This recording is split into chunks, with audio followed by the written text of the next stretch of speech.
Hello，大家好，又係我高 B 哥啊！係時間提醒大家飲水啦，增添智慧，增添水分，智慧如水啊！好啦，嚟到錄片時間，2025年嘅8月7號啊！高 B 哥咧今日咧收到呢條影片嘅一個連結，咁啊冇打開啊，咁啊但係咧，咦好奇怪喎，點解喺啲群組度有講呢條影片啦？跟住咧 email 又有人 send 俾我啦，咁跟住我啊當然咧就揾咗嗰個嘅標題咧嚟到去搜，咁我見到幾個人都叫我睇呢條影片。真係咁正咩？咁啊好啦，咁啊花啲時間睇，因為咧其實今日諗住咧追蹤住呢個特朗普咧，係咁喺度咧發神經啊！呢個50%，嗰個50%咁樣噶。咁但係咧都花少少時間諗住咧睇一睇究竟係咩嚟嘅先。咁你知我啦，通常揾兩倍速嚟去睇呢啲影片，咁啊再加埋有陣時跳下咁啊快啲啦。點知咧一打開條影片成個幾鐘頭，我心諗哎呀搞錯啊，個幾鐘頭我唔想睇喎。咁好啦，睇下開頭發生咩事先啦。點知越睇越精彩，越睇越精彩，足足睇咗成個鐘頭啊！用2倍速時間咧，都差唔多睇成個鐘頭。咁啊，有一啲咧問題咧，我係再輪翻嘅，所以咧先至睇成2個鐘頭。咁我覺得咧，哇！真係咧喺2018年嘅時候嘅呢個對談啊，已經係咁精彩，真係咧唔可以咧浪費咗佢，一定要同大家分享一下。真實咁講，點樣去答呢個西方嘅記者一個咧就所謂叫做咧雙重標準咧？嗱，呢2個記者咧，雖然咧佢咧就係德國嘅記者嚟㗎，咁啊應該咧喺現場嗰度咧做緊一個咧就對談嘅訪問咁樣㗎。咁啊台下邊咧仲有好多個觀眾啊，佢已經類似咁向台下觀眾咧發問。咁所以咧即係呢個咧係一個咧冇一個 rehearsal， 即係冇得咧做一個叫做預演啊咁樣嘅狀況，同臨時臨急咧即時即場發揮嘅。咁你睇下咧，人哋咧有幾多嘅墨水，有幾多嘅資料咧喺個肚裏邊啊，隨時都可以掹到張牌出嚟咧去應對你。而且咧，我認為咧，佢應對嗰個反應啦、速度啦、內容啦，同埋嗰種態度。真係坦白講，有少少咧鄙視佢哋啊嚇！即係坐喺度咧打側個身啊，將嗰個手單嘅手臂咧就擺喺嗰個手柄上邊，即係嗰個耳柄上邊啊！呢啲態度咧都係一種咧 body language， 即係身體語言就話你咁樣問埋我啲咩問題，又想咁樣挑戰我，你點救我啊？我即刻就答你啦咁成。嗱，我唔係話咧一定要駁嘴咁樣成，而係咧我亦都咧認為咧要多啲人咧有一種咁樣嘅能力，同埋咧咁樣嘅資料背景咧去答呢個西方嘅記者。你睇下咧，佢有啲咧想追問佢咧，已經唔夠膽再追問。咁當然啦，如果對住美國嘅記者，佢就唔係咁噶啦。佢哋係為咗咧達到咧羞辱你嘅目的，又或者咧係都要咧堅持佢嗰種嘅方向咧，跟住繼續呃落去噶。咁啊，大家咁樣呃落去冇意思，你講你嘅，我講我嘅，咁啊會場就繼續唔到落去。咁啊睇嚟咧。本來咧嗰個記者咧都係認識咧阿陳啟宗啊，所以咧同佢咧就比較friendly 一啲啊 Ronnie 咁叫佢，再加埋咧就係佢話之前都傾過下噶。咁喂，另外咧因為咧陳啟宗咧本身個背景強啦，咁啊跟住咧亦都識咗好多一啲國際嘅猛人啦，幾十年嚟咧接觸咧關於政治界嘅人啦，咁所以咧有啲記者可能咧亦都對佢呢個背景知道嘅時候咧就冇咁夠膽咧咁樣呃落去嚇。好啦，咁但係咧條影片真係實在太長，我冇理由分享個幾鐘頭俾大家㗎，咁所以我分開一節一節咁樣去分享俾大家。但係我只能夠咁講啦，我咧唔想浪費個幾鐘頭去睇呢條影片，因為你知咧 YouTube 平台上面咧真係有好多呢啲咁嘅影片嘅。咁啊，對於我哋咧咁中意睇唔同嘅新聞嘅人咧，個幾鐘頭嘅影片我比較少啲睇。但我好坦誠咁同大家講，我睇晒，仲要翻睇，仲要有個別啲問題，我睇佢點樣答人哋，用咩嘅技巧，攞啲咩資料出嚟，呢啲咧都係好值得大家去參考。喂，睇下點樣碾壓啊！呢啲西方嘅商標係咪？點樣咧你做就得，人做就唔得？點解中國唔可以咁做？嗱，我好欣賞佢講嘅一句説話咧，就係點解我中國唔可以咁做？點解我中國唔可以咁做？最尾佢講一句：美國就係標準咩？美國嗰套就係唯一成個世界可以做嘅嘢咩？係咪？嗱，我好欣賞呢啲嘅答法嘅。咁我認為咧，其實咧，大家咧都可以咧聽下、睇下同埋學下，真係好精彩嘅咧，信我啊！第一節而家嚟啦。And a few weeks ago, our Beijing correspondent wrote in a Spiegel cover story about China, "This is the end of an era in which the global centers of power were clearly defined, and the leading role of the US has never been questioned." Would you share this analysis? Would I share this assessment? First of all, you have 1.38 billion people in China, call it 1.4. They were very poor 30-some years ago. So for them to seek a better living is a very natural thing for anybody anywhere in the world. And after 40 years of pretty bad history, 50s, 60s, 70s, 80s, they finally figure out and decide to change their ways with the help of Deng Xiaoping. And so the rise of China is an inevitability. As Henry Kissinger says, for 3,000 years, China was at the height of human civilization. When Europeans, not my word, Henry's, when Europeans were still living in caves, China was already at the height of civilization, and that's true. Now, the last 200 years, China was really down and out. So much so that Hong Kong was taken by Britain from 10,000 miles away. And so, for China today to rise is an inevitability back to the trend line of history of 3,000 years. Could 200 years of bad history reverse 3,000 years of glorious history? Probably not. But what he was talking about was not just economic growth. We have been used to economic growth in incredible figures in China for decades now. What he's talking about is that in addition to this amazing economic growth, there is now a new political ambition which became visible for just some time ago. So I think when he was speaking about the end of an era, this was more in a political or geopolitical aspect, he meant it. The reality of human history is that you can never totally divorce economics from politics. Economics will always bring political power. And political power is necessary to keep your economic growth. So get used to it. When you have a big country like China, 1.4 billion people rising economically, it is absolutely natural that political power will accompany the economic power. If not, you will not be able to maintain that growth. I cite you an example. China, 20% of the energy need is imported. Right now, not quite that much, but very soon it'll be 20%. So, how many of you have watched a movie called Captain Phillips? Tom Hanks? You know that movie? Good. Young people have watched. So imagine a Chinese ship, a tanker, coming out of the Gulf of Hormuz, met some Somalia bandits. They couldn't tell the difference between Captain Phillips and Captain Chan. And they go after the Captain Chan ship. What are you going to do? How do you protect your energy security? Would you call the 7th Fleet of the United States and say, please help? Don't forget, 1996, 2 aircraft carriers from the United States 7th Fleet Navy parked outside of Taiwan, and there's nothing. Clinton sent them there. There's nothing China could do in 1996.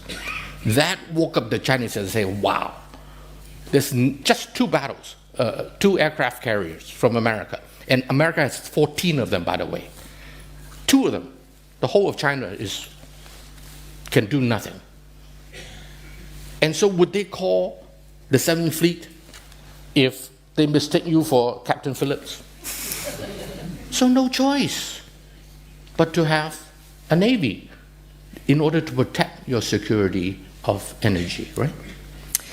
Sure, but in the West we've got the impression that now from the need of protection, having a navy, an army, there is a new political will under Xi Jinping to play a certain role on an international level. Is there any moment for you, a specific moment you could pinpoint when these political ambitions of China became clear? in the near past? I don't think that you can pinpoint a time. Perhaps the 1996 two-aircraft carrier sent by President Clinton, was as close to it as ever. That woke up the Chinese. You have no choice but to protect your own economic interest. But that said, China is evolving gradually economically, and the political and military need to protect your economic interests will grow together with the economic rise. So the question rather should be posed to the United States. What kind of relationship do you want to have with China? If you want to have a good relationship with China, China can easily become more like Japan. Although, by the way, Japan has the second largest defense budget in the world. Okay, so it's up to the United States what kind of a world of tomorrow you want. China is just doing what is necessary. We got the impression that last autumn something happened. So, Ronnie, was that 19th Party Congress, was that a watershed in the history of China, in the sense that, we have returned to our rightful sort of stature in the community of nations, and we're no longer going to stick to that policy of, reluctance and hiding our true intentions? The answer is a very simple one. Deng Xiaoping said that, meaning that we have to hide ourselves, don't stick out your head, right? Just buckle down and do your own thing. That is at a day and age when China was very poor. Its reliance on international affairs is very limited. So of course you do that, don't cause trouble. But as I said, now two things happen. Number one, China's economy is so integrated with the rest of the world. Energy, as I mentioned, also there's food security. And so there is the need that stems from economics, number one. Number two, you have the United States. The United States, everywhere the Chinese turn, Africa, Latin America, Middle East, everywhere you go, America just slapped you on the face. That is just a fact.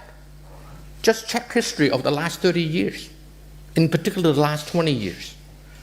So the Chinese say, hey, how do we defend ourselves? We have no choice but to take measures that is commensurate with our economic prowess today. So the fact that Xi Jinping enunciated that doesn't mean that it happened that day. It's such a simple-minded way of looking at things that it happened that day, it changed everything. No, there's 30 years of economic development before that gradually drive China into a position where it's so totally dependent in the rest of the world. And America acting in its own way that the Chinese feel very threatened. So eventually you have no choice but to have a statement such as what Xi Jinping has said. So it's Chinese foreign policy, as you said, about economic interests. It's also about containing the US. I'm trying to paraphrase you here. But it seems to me that there is also an additional element. What he said at the Party Congress was that he believes it's high time for China to transform itself into a mighty force that could lead the world on political, economic, military, and environmental issues. So could you tell us what exactly he has in mind? What are those projects that he's talking about? You mentioned about China containing the United States. Does China have the ability to contain the United States? Or has it been America that has been containing China? And if somebody want to contain you, what are you going to do? Lie down and say, rape me? What do? You have to do what is necessary for your own people. Of course. So, I think you asked the wrong question. It is not China who is containing the United States. It's the United States who is trying to contain China. Point taken. So China has no choice but to react, respond. Then to your other question about what it means. Well, if you're a big guy like China, there are certain responsibilities. And in fact, a lot of people are accusing China today for not taking enough international responsibility. So China tried to take some international responsibility, then you come around and say, hey, what's your intention? No-win situation. Such is the world. Wake up, grow up, get used to it.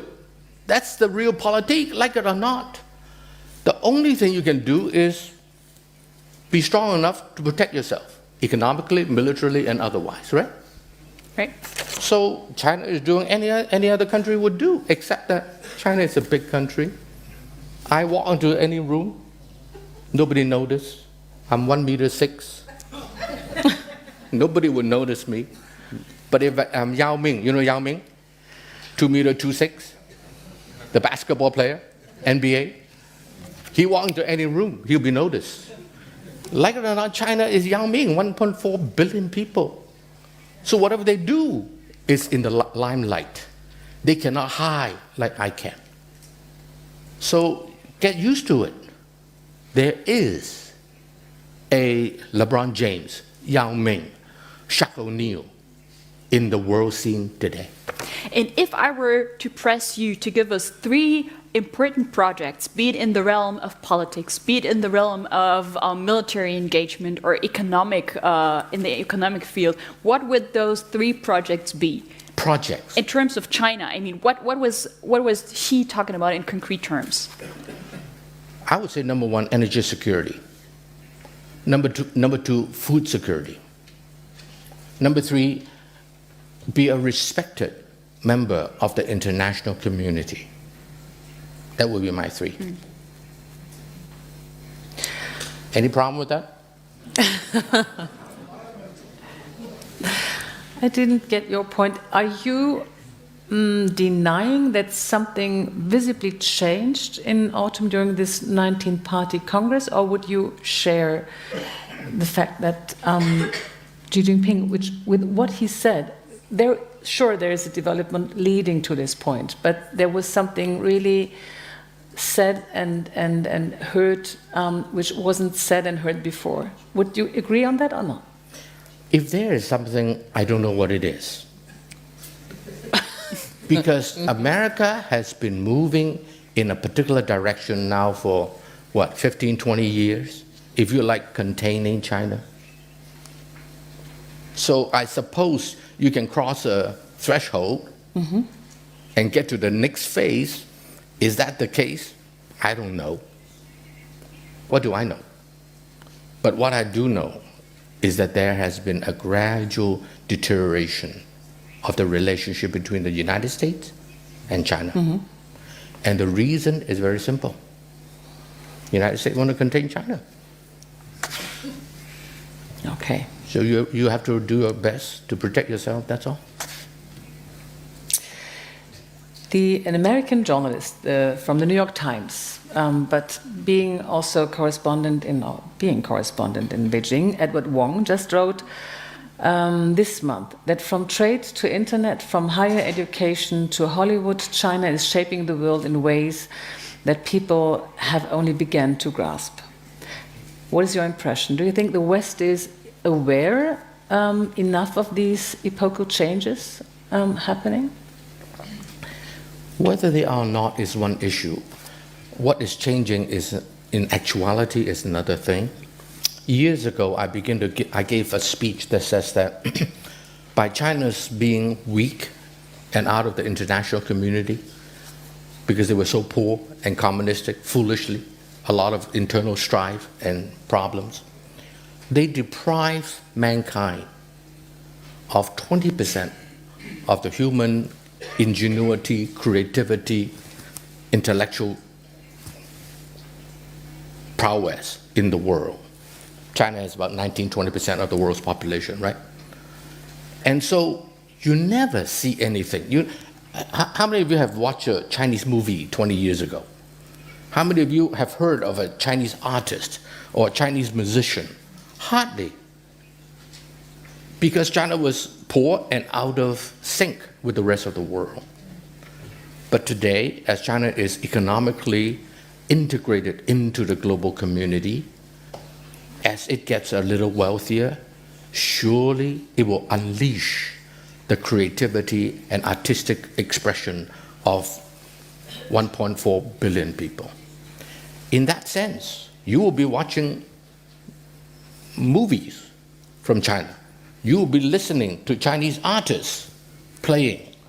You will be going to galleries with Chinese painters. These are inevitable things, which I think is wonderful. Why not? So I think that China will, no question, contribute much more to the global community in many, many fields.